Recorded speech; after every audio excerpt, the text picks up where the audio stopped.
Simpson's, वो American cartoon जो पहले भी भविष्य को लेकर बहुत कुछ प्रिडिक्ट कर चुका है, उसके एक एपिसोड में ये सेगमेंट था। Let's start off with a joke. I got one. Give me that. What's the difference between Pakistan and a pancake? I don't know any pancakes that were nuked by India. Ha ha.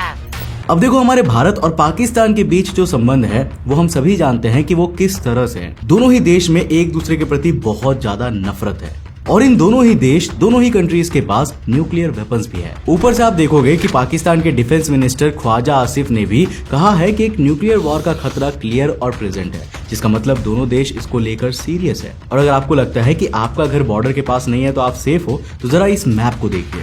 अगर हम भारत की missile capabilities को देखें ना, तो वो पूरे पाकिस्तान को आराम से कवर करती है। और अगर आप पाकिस्तान की मिसाइल रेंज को देखेंगे तो वो प्रीटी मच पूरे भारत को कवर करती है, जिसका मतलब कहीं पे भी कुछ भी हो सकता है। अब ऐसे में अगर आपके आसपास के इलाके में कोई न्यूक्लियर बॉम्ब फूटता है तो आपको क्या करना चाहिए, उसके लिए क्या इंतजामात करने चाहिए और न्यूक्लियर बॉम्ब के फटने के 14 दिन तक किस शेड्यूल को कैसे फॉलो करना चाहिए ताकि न्यूक्लियर बॉम्ब से या उसके आफ्टर इफेक्ट से आपको एक भी खरोच ना आए।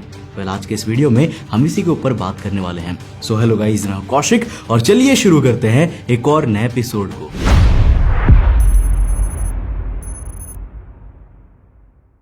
दोस्तों, आगे बढ़ने से पहले जिस तरह से आप मेरे साथ YouTube पे कनेक्टेड हो, वैसे ही आप मेरे साथ Instagram पे भी जुड़ सकते हो। ये है मेरा Instagram का user handle, link description box में है, जाके फॉलो कर लेना। देखो, जिस भी जगह पे न्यूक्लियर बॉम्ब गिरता है ना, उसके आसपास के एरिया को मेजरली 4 जोन्स में डिवाइड किया जाता है।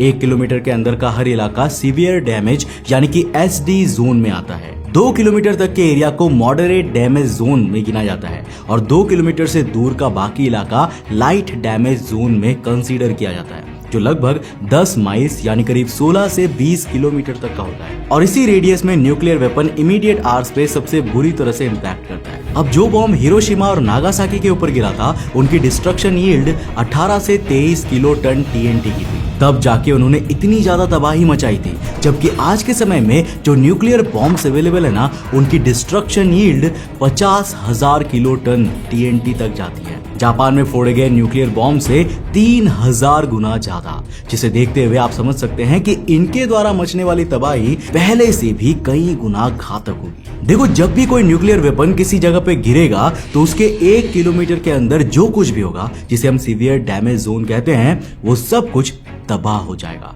और अनटिल एंड अनलेस आप जमीन के नीचे किसी डीप अंडरग्राउंड बंकर में ना हुए, तब तक दुनिया की कोई भी ताकत आपको बचा नहीं सकती। और इससे पहले कि आप कुछ समझ पाएंगे, आपका शरीर जल के राख नहीं बल्कि भाप में वाष्पित हो चुका होगा। कहते हैं कि जब हिरोशिमा में बॉम्ब ब्लास्ट हुआ था तो वहां मौजूद लोगों की परछाइयां जमीन में छप गई थी। सोचिए, इतना भयंकर और क्विक होता है एक परमाणु बॉम्ब का हमला।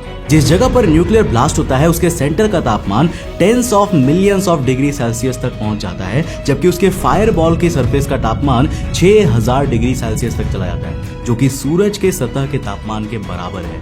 इसलिए अगर आप ग्राउंड जीरो पर मौजूद होंगे तो ये आपका दुर्भाग्य है, लेकिन अगर आप किस्मत वाले निकले तो आपको सबसे पहले पेट के बल सीधा जमीन पर लेट जाना है और अपना मुंह खुला रखना है ताकि प्रेशर की वजह से आपके ईयर ड्रम्स ना फट जाए। जमीन पर लेटने की पोजीशन कुछ इस तरह की होनी चाहिए जैसा कि इस इमेज में दिख रहा है। अब चाहे कुछ भी हो जाए, कुछ भी का मतलब कुछ भी, न्यूक्लियर बॉम्ब से निकलने वाली रोशनी को कभी मत देखना, क्योंकि वो इतनी तेज होती है कि आपको परमानेंटली अंधा बना सकती है। इसलिए इसका खासा ध्यान रखना। जैसे ही धमाके के बाद आने वाली शॉक वेव्स आपके पास से गुजर जाए, आपको तुरंत धमाके को बिना देखे जल्द से जल्द किसी बिल्डिंग के अंदर घुस जाना है, जो जितना हो सके चारों तरफ से, खासकर ऊपर से तो पूरी तरह बंद हो। पर ऐसा क्यों? पहले ऐसा इसीलिए क्योंकि धमाके के करीब 10 से 15 मिनट बाद आसमान से रेडियो एक्टिव फॉलआउट शुरू होता है और सबसे बड़ी आफत यही है।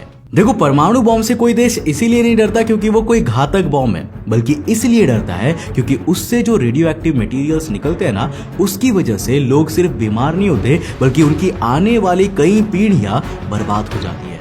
अगर आप आसमान से गिर रहे इन रेडियो एक्टिव मटेरियल्स के कांटेक्ट में आ गए तो आपको immediate case of extreme skin cancer भी अफेक्ट कर सकता है। और अगर इस रेडियो एक्टिव फॉलआउट के दौरान तेज हवाएं भी चल रही होगी तब तो दिक्कत और बढ़ सकती है। इसलिए आप किस जगह पे शेल्टर ले रहे हैं ये बहुत ज्यादा इंपॉर्टेंट होता है। देखो, अगर आपके पास कोई ऑप्शन ना हो तो जो मिले वो जगह ठीक है, लेकिन ऐसी सिचुएशन में एक आइडियल लोकेशन वही होती है जो जगह पूरी तरह से बंद हो। खिड़की, दरवाजे या ऐसी कोई भी जगह जहां से हल्की सी भी बाहरी मटेरियल अंदर आ सकता है उसे बंद कर लीजिए।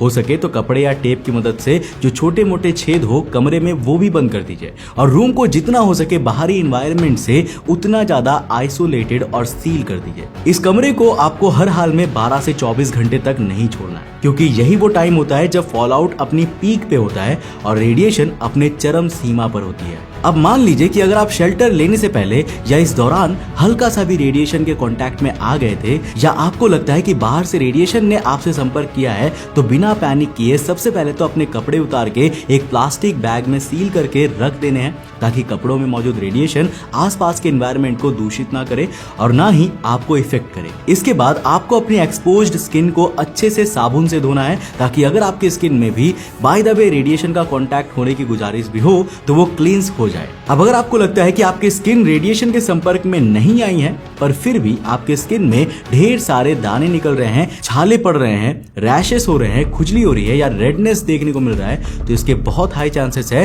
कि रेडिएशन ने आप पे असर किया है, बस आपको पता नहीं चल पाया। आपको इमीडिएटली अपना शरीर और बाल धोने हैं और ध्यान रहे कि इस दौरान आप अपनी स्किन को बहुत ज्यादा ना रगड़े, बहुत जेंटली वॉश करें, नहीं तो आपके ज्यादा रब करने से अगर स्किन की आउटर लेयर को कोई डैमेज हो गया ना तो रेडियो एक्टिव मटेरियल सीधा आपकी डीप स्किन में पेनिट्रेट कर सकता है, जिसके बाद कुछ ही समय में आपका ऐसा हाल हो सकता है जिसके बारे में खुल के बताना भी खौफनाक होगा। और हाँ दोस्तों, एक बात तो सबसे ज्यादा जरूरी है, खास करके लड़कियों के लिए, वो ये कि न्यूक्लियर बॉम्बिंग के बाद आपको किसी भी हाल में कंडीशनर को छूना भी नहीं है। न्यूक्लियर वॉर में कंडीशनर से बड़ा आपका कोई भी दुश्मन नहीं होगा। पर क्यों? क्योंकि कंडीशनर में खास तरह के केमिकल्स होते हैं जिन्हें कैटियोनिक सर्फेक्टेंट्स कहते हैं। ये सर्फेक्टेंट्स आपके बालों को मुलायम और स्मूथ बनाते हैं, क्योंकि इनका हाइड्रोफिलिक हेड पॉजिटिवली चार्ज होता है जो हेयर केयर के लिए सही है। पर कंडीशनर बालों की सरफेस पर एक लेयर बना देता है जो पार्टिकल्स को बालों से चिपका देता है। अब अगर आपके बालों में रेडियो एक्टिव फॉलआउट के टाइनी पार्टिकल्स आ गए तो कंडीशनर लगाने से ये पार्टिकल्स आपके बालों में चिपक जाएंगे और आसानी से नहीं निकलेंगे, या निकलेंगे भी तो थोड़ा बहुत हो सकता है कि बिना आपकी जानकारी के बालों में ही ट्रैप हो जाए। इससे रेडिएशन आपके साथ लंबे समय तक कांटेक्ट में रहेगी, जो स्किन और बॉडी के लिए डेंजरस है और टेक्निकली आपके बंकर में रहने के सारे मतलब को बेकार कर देगा। अब देखो, शैम्पू और सोप इसीलिए बेटर होते हैं क्योंकि उनमें एनियोनिक सर्फेक्टेंट्स होते हैं जो नेगेटिवली चार्ज होते हैं और गंदगी और पार्टिकल्स को बालों और स्किन में ट्रैप करने की जगह उन्हें हटाने में मदद करते हैं। बॉडी क्लींजिंग के बाद सबसे जरूरी है एक मास्क। अच्छी फिल्ट्रेशन वाला मास्क लगाने से आप हवा में मौजूद रेडियो एक्टिव पार्टिकल्स को कम इनहेल करेंगे और सुरक्षित रहेंगे। 72 घंटे तक आपको कम से कम इस कमरे या बंकर जो भी है वहां पे रहना है, क्योंकि 72 घंटे बाद रेडिएशन लेवल इतना कम हो जाता है कि अगर आप फुल कपड़े पहने और प्रॉपर मास्क लगा के बाहर जाए ना तो आपको उतना असर नहीं होगा। अपना चेहरा और आंखें जरूर ढके क्योंकि वो बहुत ही सेंसिटिव होती है, और फिर सरकार या अथॉरिटीज द्वारा दिए गए रेस्क्यू इंस्ट्रक्शंस को फॉलो करें। अब अगर आप अभी नया घर बनवा रहे हो तो हम हाईली रिकमेंड करेंगे कि आप अपने घर में एक अंडरग्राउंड बंकर या ऐसे बेसमेंट जरूर बनवाए जिसमें ग्राउंड डोर लगा हो। ऐसा इसीलिए कि मान लीजिए अगर कोई न्यूक्लियर बॉम्ब बीच हवा में फट जाए ना तो वो सरफेस के ऊपर तब भी उसी तरह नुकसान पहुंचाएगा जितना ग्राउंड जीरो पे पहुंचाता है, और शॉकवेव से बड़ी बड़ी बिल्डिंग्स और भीड़ को तबाह करने के काबिल होता है। लेकिन ये शॉकवेव्स अंडरग्राउंड इंफ्रास्ट्रक्चर्स को नुकसान नहीं पहुंचा पाते। प्लस अगर मान लीजिए कि बिल्डिंग कोलैप्स हुई है तो बहुत हाई चांसेस है कि आपका बंकर सिक्योर रहेगा। इसका मतलब है कि सिर्फ एक समझदारी की वजह से आप चाहे सीवियर डैमेज जोन में ही क्यों ना हो, आप बिना किसी खरोच के सरवाइव कर सकते हैं। एस्टिमेट्स की माने तो एक्सप्लोजन्स के 48 घंटे बाद शहर का रेडिएशन लेवल केवल 1% रह जाता है, जो अगले 24 घंटों में और कम हो जाता है। इसीलिए सर्वाइवल के लिए सबसे इंपॉर्टेंट न्यूक्लियर डेटोनेशन के बाद के गोल्डन 72 आवर्स होते हैं। अगर आप ये सरवाइव कर गए बिना रेडिएशन के संपर्क में आए तो समझ लीजिए कि आप न्यूक्लियर डिजास्टर सरवाइव कर गए हैं। और फिर आपको जल्द से जल्द शहर छोड़ के किसी सेफ जगह पे पहुंचना है, जहां पहुंचने के लिए रेस्क्यू ऑपरेटर्स आपको कहीं ना कहीं मिल ही जाएंगे। मगर इन 72 घंटों के लिए आपको हमेशा तैयार रहना चाहिए, जिसके लिए आपको 11 चीजें हमेशा रेडी रखनी है। पहला, कम से कम 5 दिन का पानी। जितने लोग हैं उसके हिसाब से 4 लीटर पानी पर हेड पर डे के हिसाब से इमरजेंसी में हमेशा किसी ड्रम में स्टोर करके रखिए। फॉर एग्जाम्पल, अगर आप 4 लोग हैं तो 4 लोगों के लिए 4 लीटर पानी अगले 5 दिनों तक यानी करीब 80 लीटर पानी आपको स्टोर्ड रखना चाहिए। दूसरा, रेडी टू ईट फूड। और यहाँ हम दाल चावल सब्जी रोटी की बात नहीं कर रहे, बल्कि उस खाने की बात कर रहे हैं जो सूखा हो और तुरंत खाया जा सके, जैसे चूड़ा हो या पोहा हो, चने हुए, ड्राई फ्रूट्स हुए, बिस्किट, नमकीन, ब्रेड, सॉस या स्नैक्स के जो पैकेट्स आते हैं, कुरकुरे, टेढ़े मेढ़े वगैरह सब कुछ, उसके भी एक आध पैकेट होने ही चाहिए। खाना इतना रखो कि एक हफ्ता कम से कम कुछ ना कुछ खा सको और जिंदा रह सको, ताकि वीकनेस ना हो। तीसरी है फर्स्ट एड किट, जिसमें burn creams, paracetamol, antiseptic wipes, pain killers और नॉर्मल दवाइयों का होना जरूरी है। इसके अलावा एक बैटरी पावर्ड रेडियो, सरकार के अपडेट्स जानने के लिए, एक टॉर्च और कुछ एक्स्ट्रा बैटरीज के साथ साथ कमरा सील करने के लिए प्लास्टिक शीट्स, कैंची और डक्ट टेप, एक सीटी ताकि इमरजेंसी में उसकी आवाज दूर तक जा सके और लोग आपको ट्रैक कर सके, ढेर सारे गार्बेज बैग्स, टॉवल्स और करीब 5 से 10 हजार रुपए कैश में आपके यहाँ हमेशा होनी चाहिए, ताकि मुश्किल से मुश्किल हालात में भी आप सरवाइव करके जिंदा बच सके। इस वक्त ये टेबल आपकी स्क्रीन पर है, चाहे तो इसका स्क्रीनशॉट ले लीजिए ताकि आगे आपके काम आए। अब वैसे तो इसकी जरूरत ना ही पड़े तो काफी अच्छी बात है,